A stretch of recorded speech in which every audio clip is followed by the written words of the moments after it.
mahiwaga nga matipapakalo. Ang alamat ng uwak na naghahari-harian. Ba? Uwak. Alam niyo ba yung history nito? Uwak. Alam niyo ba yung The Legend of Uwak? Ano ba yung uwak? Crow?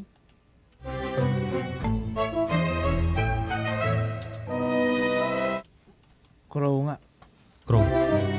Scarecrow. Ano ba yan? Crow? Crow. Pakinggan ko lang ha. Crow. Crow. Crow. Crow. Oo. Crow. May kanta pa nga yan eh. Anong kanta? Yan. Paano? Yung crow. Crow, crow, crow your boat. Ayun na ako mausap dito, ha? Gently. Ano yan? Down the stream. Merrily, merrily, merrily, merrily. Life is but a dream. Every day I... Ba't doon lagi ang Merong masususpend. Crow. Crow. Okay. So, eto ang kwento. Sa mundo ng mga ibon, Ano ang kulay ng crow? puti.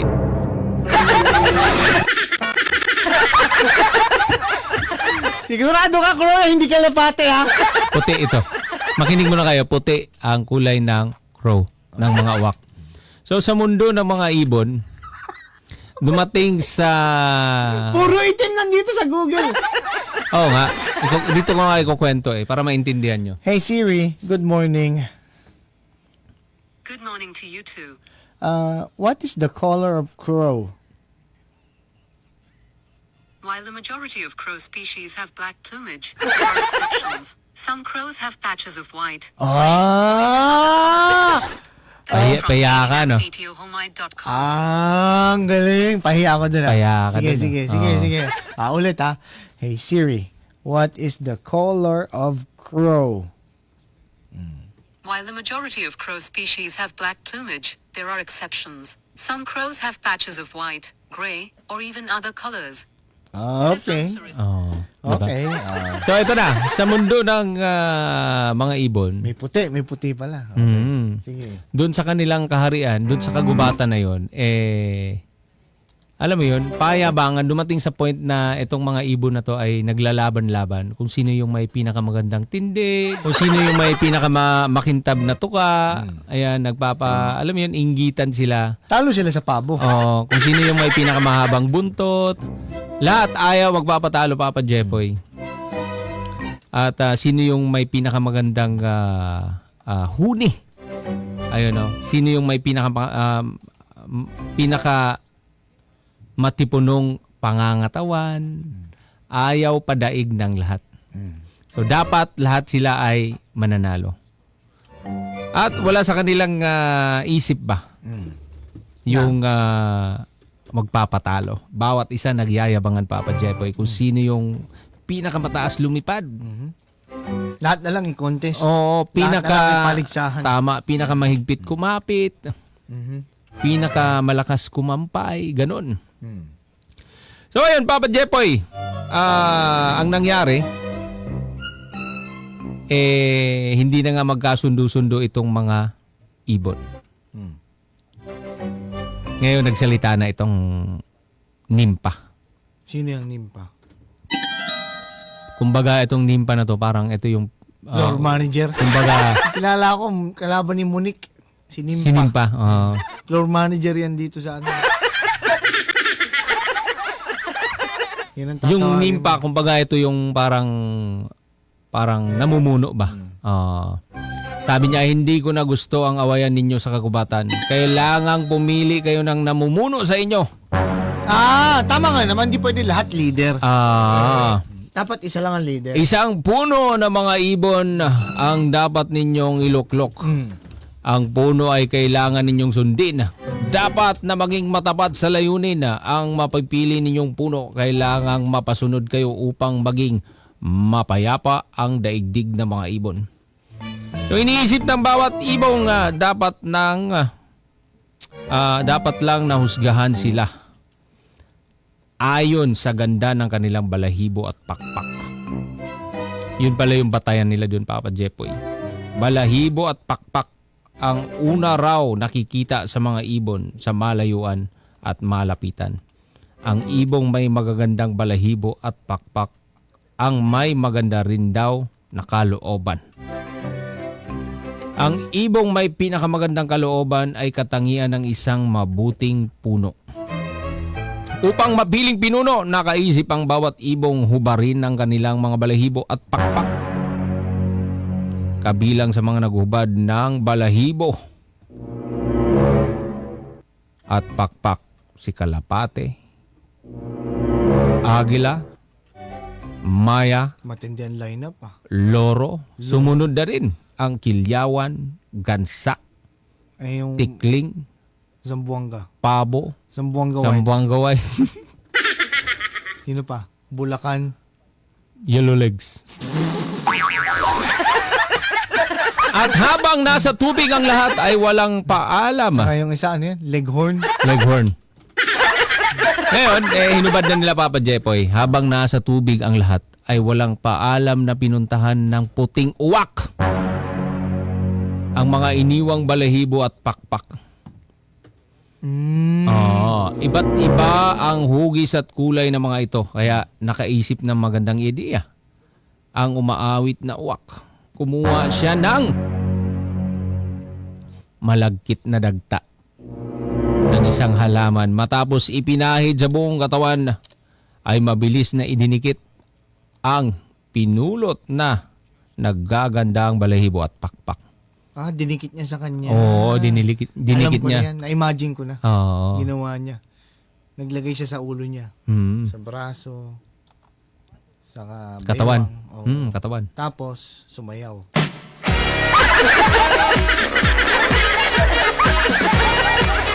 Mga village people yan. Ganyan yung mga costume eh.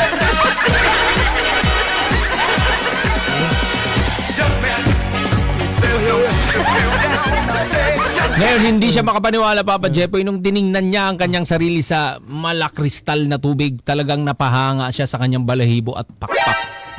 Hindi na siya puting-puti sa kabuuan, Papa Jepoy. Kumbaga, kulay bahaghari na siya na makulay na makulay. Natitiyak niyang pipiliin siyang maging puno ng mga kasama. Ang ganda niya. Kumbaga, kung napipicture out mo yung ibong Adarna, parang ganun, iba-iba kulay. At nagmumukha na siyang napakagandang ibon, Papa Jeff. Makulay na makulay at natitiyak nga niya na siya na ang pipiliin, Papa Jepoy. Dumating na ang araw na ipinatawag ng nimpa ng kalikasan ang lahat ng mga ibon sa kagubatan. At ito na yung pagkakataon para ipakita nila ang kagandahan nilang anyo. Nang ipinarada ng bawat isa ang mga balahibo at pakpak nila ay gulat na gulat sila sa uwak.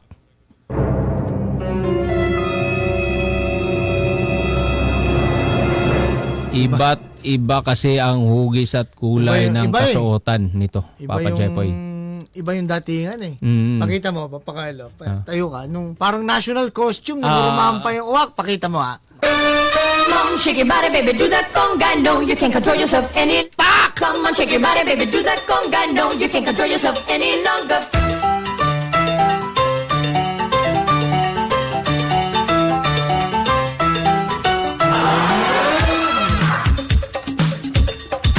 Tapos magsasalita yan.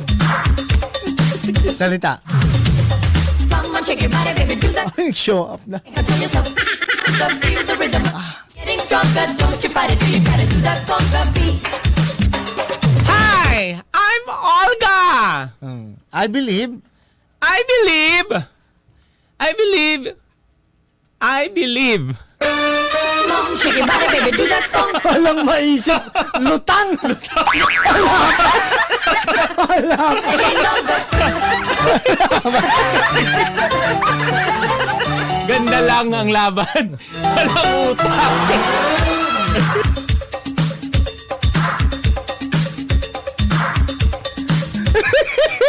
Ganda lang. Wala. Walang baon. Question and answer na.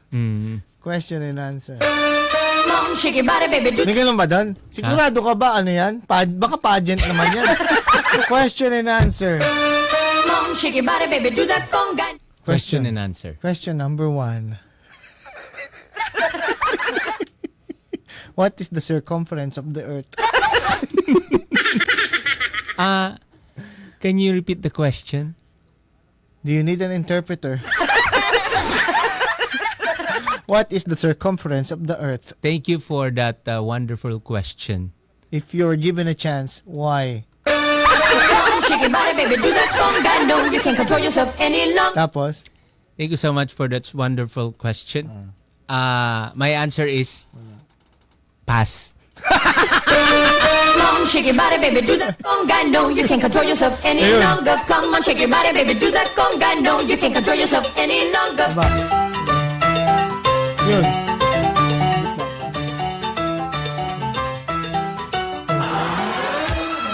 Oh, ano nangyari ngayon? So ito na Papa Jepoy, nang ipinarada na ang kanilang mga nagagandahan na balahibo at pakpak. Ay gulat na gulat sila sa uwak. Iba't iba kasi ang hugis at kulay ng kasuotan nito Papa Jepoy.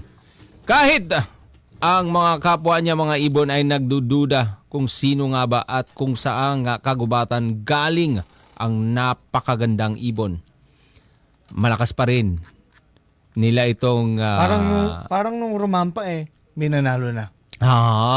malakas pa rin nila itong pinalakpakan Papa Jepoy kahit duda sila. Saan mo nang galing to? Parang ngayon lang kaming nakakita ng ganito kagandang Bye-bye. ibon. Oo, iba-iba kulay Meron ditong talisayin dito. Tapos sa pakpak. Kulay bahagari nga yung kulay, iba-iba kulay. Sa pakpak. Kaya- ang tawag doon? Ano yung sa kalapating maganda? Blue bar ba? Checkered. Kaya ito na Papa Jepoy, wala nang paligoy-ligoy pa ang nimpa. Tinanghal nila itong may pinakamaganda at pinakamakulay na balahibo at pakpak na kasuotan. At sumang-ayon nga ang nimpa Dahil ng maganda kalikasan naman o sa mainit na pagtanggap ng mga ibon sa leader na namumuno sa kanila bilang pagbibinyag sa bagong puno ay pinaambunan ng nimpa ng kalikasan ang kalangitan. So ibig sabihin, Papa Jepoy, para bang pinaulan niya ng konti ba? Pinaulan niya. Blessing. So ngayon, nagliparan ng mga ibon sa himpapawid at iniwasiwas naman ng mga ibong panlupa ang kanilang mga pakpak. Nagtaka sila, Papa Jepoy. Ako rin nagtaka sa drawing mo. Ha? Nagtaka sila, Papa Jepoy. Yung drawing mo na ibon Bakit nagtaka?